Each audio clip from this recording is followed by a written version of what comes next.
안녕하세요. 좀 아는 아저씨의 생활의 꿀팁입니다. 오늘은 만 65세가 되면 받을 수 있는 기초연금 꿀팁들 준비했습니다. 그리고 65세가 가까워지는 분들은 앞으로 기초연금을 40만원까지 받을 수 있는데요. 61년, 62년, 63년생 분들과 그 외 분들도 기초연금으로 받는 40만원은 연간 금액으로 보자면 적지 않은 금액이니까 좀 더 관심있게 알아두시기 바랍니다. 오늘도 영상 끝까지 보시고 도움되셨다면 좋아요 한번 꾹 눌러주시고요. 바로 시작하겠습니다. 2025년에는 1960년생 분들이 만 65세가 되셔서 기초연금을 신청할 수 있습니다. 기초연금 대상이 되는 선정 기준액은 단독가구가 소득인정액이 229만원 이하이면 월 최대 34만 3,510원, 연간으로는 최대 411만원가량, 부부가구가 소득인정액이 367만원 이하이면 20% 감액되어서 54만 9,620원, 연간으로는 최대 660만원까지 받을 수 있을 것으로 예상됩니다. 정부 발표를 보자면 기초연금으로 40만원을 받을 수 있는 시기는 65세 이상인 노인분들 중 기준 중위소득 50% 이하인 분들에게 2026년부터 지급하기 시작해서 2027년에 전체 노인분들에게 40만원이 최대 지급될 예정입니다. 기초연금 40만원은 연간으로 계산하면 1인 기준 480만원이고요. 2인 기준 20% 감액되어도 770만원가량 되는 금액입니다. 먼저 기초연금에서 탈락하는 경우가 여러 가지가 있지만 아주 중요한 두 가지만 말씀드려 볼게요. 첫째는 2025년에 만 65세가 되었더라도 재산과 소득을 계산하고 평가하여 소득 인정액이 상위 30%인 단독가구 229만원 이상, 부부가구 367만원 이상이면 탈락된다는 얘기입니다. 그러나 매년 소득 인정액은 일정 비율로 계속해서 인상되므로 신청했다가 소득 인정액 때문에 탈락하신 분들은 포기하지 마시고 소득이나 재산의 변동이 없거나 조금이라도 줄어들었다면 그 다음에 또 신청하시기를 권해드립니다. 이때는 수급희망 이력제를 신청해 놓으시면 선정 기준액 상향 등으로 기초연금 수급이 가능할 것으로 판단되는 경우 5년간 재신청을 하라는 안내를 해줍니다. 만약 안내를 받았다고 그냥 가만히 계시면 안 되고요. 본인이 신청을 꼭 하셔야 합니다. 신청 시기는 생일의 전달부터 신청할 수 있고요. 늦어도 생일이 되는 달에는 신청해야 합니다. 만약 신청하지 않으면 한 푼도 받을 수가 없습니다. 이렇게 반복해서 계속 알려드려도 매년 신청하지 않아서 탈락하신 분들이 20만 명 이상이나 된다고 합니다. 그리고 늦게라도 신청을 하면 늦은 만큼 소급 적용이 안 되어서 손해보는 겁니다. 만약 5개월 늦게 신청하면 대략 1인 기준 175만원 정도 손해를 봅니다. 그리고 종종 우편이나 문자, 카톡 등으로 기초연금 대상자라고 알려드려도 알아서 해주겠지 하고 신청을 안 해서 어이없이 못 받는 경우가 제법 있습니다. 둘째, 피값이 있는데요. 피값에 해당되는 것을 소유하고 있으면 거의 대부분 탈락이라고 생각하시면 됩니다. 피값은 4천만원 이상의 고급 자동차, 그리고 골프나 콘도 등의 회원권입니다.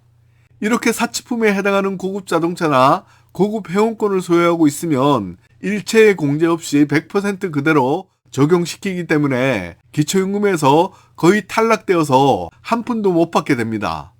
다음으로 기초연금이 감액되는 경우입니다. 먼저 부부가구 감액 20%는 앞부분에서 알려드렸고요. 국민연금연계 기초연금 감액제도가 있는데요. 2025년 기준으로 기초연금액 월 34만 3,510원에 150% 이상인 51만 5천원 이상 받으면 감액되기 시작해서 최대 50%인 17만 2천원까지 기초연금이 깎일 수가 있습니다. 국민연금을 많이 받으면 소득인정액과는 상관없이 기초연금이 깎입니다. 40만원인 경우 국민연금을 60만원 이상 받으면 기초연금 감액 적용이 됩니다. 국민연금 연계 기초연금 감액제도에 의한 국민연금 수령 금액에 따른 감액 금액은 화면 참고 부탁드리고요. 기초연금 감액제도에 의한 감액되는 순서는 제일 먼저 국민연금 연계 기초연금이 해당이 되면 무조건 먼저 감액되고요. 그 다음으로 부부 감액 20%, 소득 역정 방지 감액제도 순서로 감액됩니다. 알아두시면 기초임금에 도움되는 꿀팁 내용 몇 가지 정리해 드릴게요. 소득 인정의 계산 방법은 소득평가액 더하기 재산의 소득 환산액입니다. 좀 더 자세한 나머지는 화면 참고 부탁드리고요. 기초연금에서 부동산과 소득, 현금, 연금 중 소득 인정의 계산을 할 때 가장 유리하게 적용되는 것은 근로소득입니다. 2025년에는 근로소득에서 무조건 111만 2천 원을 공제해 주고요. 그 다음에 30%를 추가로 공제해 줍니다. 그리고 대출금, 주택연금, 농지연금 등의 부채가 있으면 이것도 공제해 드립니다. 가족이나 친지, 친구 등 개인 간 빌린 돈이나 사채는 부채로 인정하지 않습니다. 우리에게 가장 불리하게 적용되는 것이 국민연금과 사업소득인 것 같습니다. 국민연금과 사업소득은 공제액이 1원도 없이 100% 모두 적용됩니다. 사업소득인 경우는 이미 공제 처리가 되었기 때문입니다. 그러므로 기초연금을 받을 수 있어도 일자리가 있는 경우는 근로를 하시는 것이 훨씬 더 유리하고 기초연금도 함께 받을 가능성이 많습니다. 만약 부부 모두가 근로를 하고 계셔도 공제해주는 금액도 부부 개인별로 따로 적용을 하므로 근로소득은 기초연금에 매우 유리합니다. 부부 모두가 근로소득이 있는 경우는 금액이 좀 줄어들 수는 있어도 기초연금을 받는 경우도 많으니까 일자리만 있다면 근로를 하는 것이 훨씬 더 유리합니다. 그리고 이렇게 일을 하셨다면 근로장려금 신청 요건을 확인해 보시고 해당되시면 근로장려금도 신청 가능한데요. 근로장려금 지급 내용을 보면 단독 가구가 66%나 되고요. 60대 이상이 51%나 되니까 근로장려금은 금액이 좀 적은 알바라도 했고 국세청에 신고만 되었다면 꼭 신청하시기 바랍니다. 근로장려금 정기 신청은 근로소득, 사업소득, 종교인소득 모두 가능합니다. 신청은 매년 5월 1일에서 5월 31일까지이고요. 지급 시기는 8월 말 지급됩니다.